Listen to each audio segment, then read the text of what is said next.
Hey guys, welcome back to 1776 or Bust. So on the table I have my Walther Creed. And one of the things that I wanted to do was, I did want to use this for home defense, but the glaring deficiency that I had with the gun at the time was there was no night sights on it. And as a result, I really didn't feel too good about having it for nighttime, especially in my house. Now I don't live in the biggest house, so for me, having a spotlight and a laser on my pistol doesn't make sense. I don't have a mansion by any means. So as a result, I wanted to try to find a light that I thought would handle the size of the house I have, still deliver a good beam of light, and still have the option, if I wanted to strobe somebody if need be. So I was watching Poe Performance's video on his home defense setup, and this actually showed up on his, the TLR3.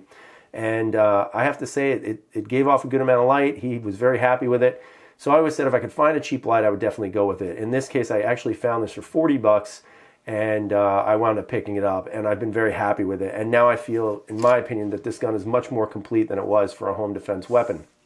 Now, of course, in regards to the light, it is not going to be the best light. It is a TLR3. I know there's much more expensive models out there, but I just could not fathom spending, several $100s on a light for a gun that cost me less than $300. So as a result, I was looking for something cheap, but something that was also going to work and function when it needed to. So I went with the TLR3.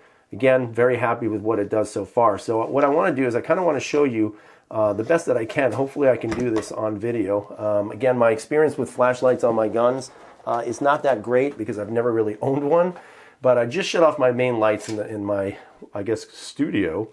And so just to show you the light itself, this is me holding it from behind the camera, and you can see that it does give you a pretty nice amount of light for anything that you're pointing at. So I do like that. I think it's very bright. Again, I'll try to point this into the camera, and you can see that if you were going to look at this light head on, this is definitely going to bother you quite a bit.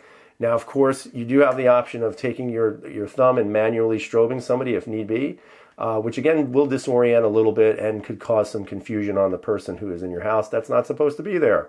Again, I do like the features of the gun. I think it does present a very good amount of light where it's pointing. It's very centered, which I like, so it's not a lot of stream going out to the left and the right and everywhere else. It's very pointed, very centered, and I do like that. In regards to having this as a home defense weapon, I think the light now really completes the system at this point. Again, I haven't really decided if I'm going to be putting night sights on the Creed, only because, cost effectiveness. I got such a great deal on it that for me, cost-wise, it probably doesn't pay to put night sights on it at this point. Maybe in time I'll change my opinion on that, but right now I'm going to leave it as is. Very happy with it. Again, in my opinion, very affordable light, and something that people should look into, especially if they're going to have a home defense weapon that does not have night sights on it. I don't plan on ever carrying this, and I do plan on using this as my primary home defense weapon. And now that it has a light, I think it really suits the purpose that it was intended to have.